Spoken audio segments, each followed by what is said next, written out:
नमस्कार, स्वागत है आप सभी का न्यूज इंडिया एक्सप्रेस में और मैं हूं आपके साथ हिमांशु उपाध्याय।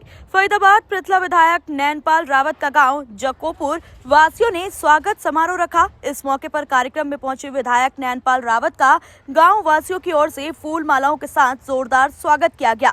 वहीं कार्यक्रम के दौरान ग्रामीणों की ओर से विधायक नैनपाल रावत के समक्ष कुछ मांगे रखी गई। जून को विधायक नैनपाल रावत ने एक कलम से पूरा करते हुए गाँव को 75 लाख रुपए की सौगात दी। वहीं विधायक नैनपाल रावत ने मीडिया से बातचीत करते हुए बताया कि पृथला विधानसभा क्षेत्र की जनता का मेरे ऊपर एहसान है, उस एहसान को चुकाया नहीं जा सकता। आज जक्कोपुर गांव की सरदारी ने मुझे जो सम्मान दिया है, वहीं कुछ अपनी समस्याएं भी बताई हैं, जिन्हें जल्द समाप्त कर दिया जाएगा। विधायक ने बताया कि 2024 का वर्ष उनके लिए विकास का वर्ष 2024 में पृथला विधानसभा क्षेत्र में कोई भी विकास कार्य अधूरे नहीं रहेंगे। हरियाणा के मुख्यमंत्री मनोहर लाल के आशीर्वाद से पृथला विधानसभा क्षेत्र में 2024 से पहले सभी विकास कार्य पूरे कर लिए जाएंगे। वहीं विधायक नैनपाल रावत ने सरकार की ई ट्रेनिंग प्रणाली को अच्छा बताते हुए कहा कि सरकार की मंशा है गांव में विकास करना, भ्रष्टाचार फैला। इसी मंशा के साथ ई ट्रेनिंग लागू किया गया है, जो कि गाँव के साथ साथ इलाके के विकास के लिए भी मील का पत्थर साबित होगा। विधायक जी, आज जक्कोपुर गांव में पहुंचे हैं, क्या कार्यक्रम था और जिस तरीके से लोगों को एक उम्मीद थी, आपसे बहुत कुछ मांगा है, क्या कहेंगे? देखिए, कोरोना काल खत्म होने के बाद हमने 2023 को एक विकास का वर्ष पृथला विधानसभा के लिए रखा है। वैसे तो माननीय मुख्यमंत्री महोदय ने, जब हम विधायक नहीं थे तब भी हमें कई करोड़ रुपए दे करके और जो नॉट फिजिबल सड़क थी उसको भी बनाने का कार्य किया था, जो हमारी मांदखोल से पहलादपुर के लिए आती है। लेकिन विधायक बनने के बाद मैं बहुत विशेष कार्य नहीं कर पाया, क्योंकि कोरोना काल था।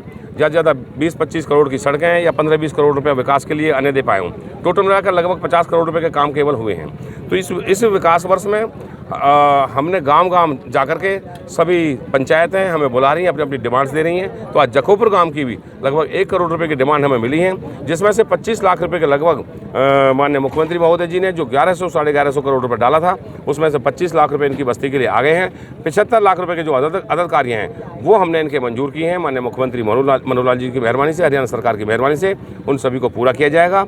इसी के साथ साथ एक सड़क जो इनकी जक्कोपुर से लदियापुर के लिए जा रही है, जो मार्केटिंग बोर्ड से बननी थी, वो हमारी हरियाणा सरकार ने मंजूर कर ली है। और माननीय मुख्यमंत्री महोदय ने जो बाकी की सड़कें हैं, जैसे 60 करोड़ रुपए की सड़कें हमारी पीडब्ल्यूडी की मंजूर हो चुकी हैं।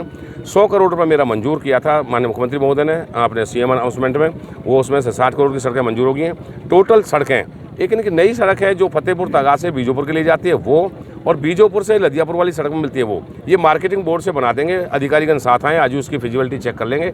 और इसके साथ साथ जो भी इनकी व्यवस्था है, जो भी इनका काम है, इनके स्कूल का जैसे काम है, बड़ा काम है और स्कूल अभी तक इनका केवल 5वीं तक का, तो पीछे इसकी तरफ ध्यान नहीं दिया गया। मैं पीछे बीजोपुर भी आया, तो बीजोपुर में भी बहुत सारे ऐसे कार्य थे जो नहीं हुए थे। लगभग 20 साल से इनकी खराब पड़ी हुई फिरनी को भी मैंने बनाने का कार्य किया।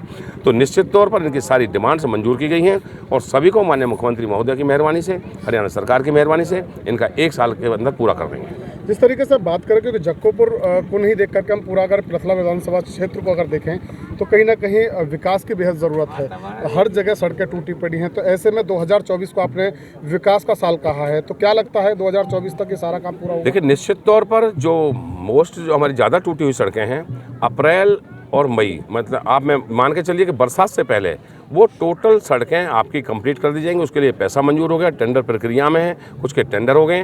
तो 15 फरवरी के बाद उन पर काम शुरू हो जाएगा और आपकी बरसात से पहले टोटल सड़कें ठीक हो जाएंगी।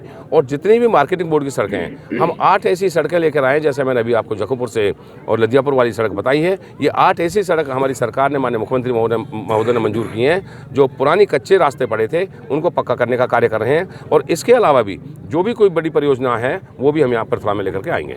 ई टेंडिंग को लेकर के आप समझा रहे हैं सरपंचों को, पर पूरे अगर हरियाणा में देखें तो कई जगहों पर जो है बड़ा बवाल मच रहा है। देखिए, मैं समझता हूँ कि उनके शायद समझने में कोई कमी हो सकती है।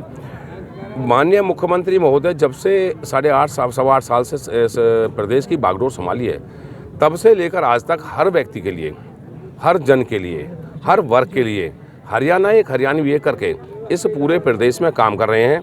और वो चाहते हैं कि भ्रष्टाचार किसी कीमत पर ना हो। जो पैसा गाँवों के लिए है, गाँवों के लोगों के लिए है, वो पैसा प्रॉपर तरीके से जाके गाँव में लगे। तो इसलिए मैं समझता हूँ कि ई टेंडरिंग प्रक्रिया से किसी सरपंच को कोई नुकसान होने वाला नहीं है। और इसके बावजूद भी माननीय मुख्यमंत्री महोदय ने कई बार कहा है कि अगर 2 से 3 महीने में उसमें कोई दिक्कत आती है, अगर हमारा विकास में कोई बाधा आती है, तो इसको वापस लेकर के कोई नई पॉलिसी बना देंगे, उसमें कोई इतनी बड़ी बात नहीं है। और ये पैसा मार्च तक के लिए आया है। कल भी माननीय मुख्यमंत्री महोदय ने नरवाना से कहा था कि मार्च तक ये पैसा खर्च करना है, जो खर्च करेगा उसे दोबारा मिलेगा, जो खर्च नहीं कर पाएगा उसे पैसा नहीं मिलेगा। तो जिसको गाँवों की चिंता है सरपंचों और पंचायतों को, वो आगे बढ़ करके गाँवों का विकास करें। तो ये माने कि अब आने वाला 1 साल पृथला विधानसभा के लिए विकास का साल निश्चित तौर पर। और मैं कहता हूँ कि जो मेरा व्यक्ति से लगाव है, मेरे लोगों से मेरा प्यार है, ये काम जिंदगी में 75 साल से सदा से होते आए हैं, होते रहेंगे। लेकिन जो मान, जो इज्जत, जो प्यार मैंने लोगों को दिया है और इनसे कमाया है, शायद दुनिया का कोई एमएलए नहीं कमा सकता। इसलिए मुझे मेरी जनता पर पूरा भरोसा है। इनके साथ मैं रहता हूँ और इन्हीं के साथ बैठता हूँ और इनके साथ मिलकर के विकास के काम करूँगा। इसी तरह की तमाम जानकारी के लिए जुड़े रहिए हमारे साथ। धन्यवाद।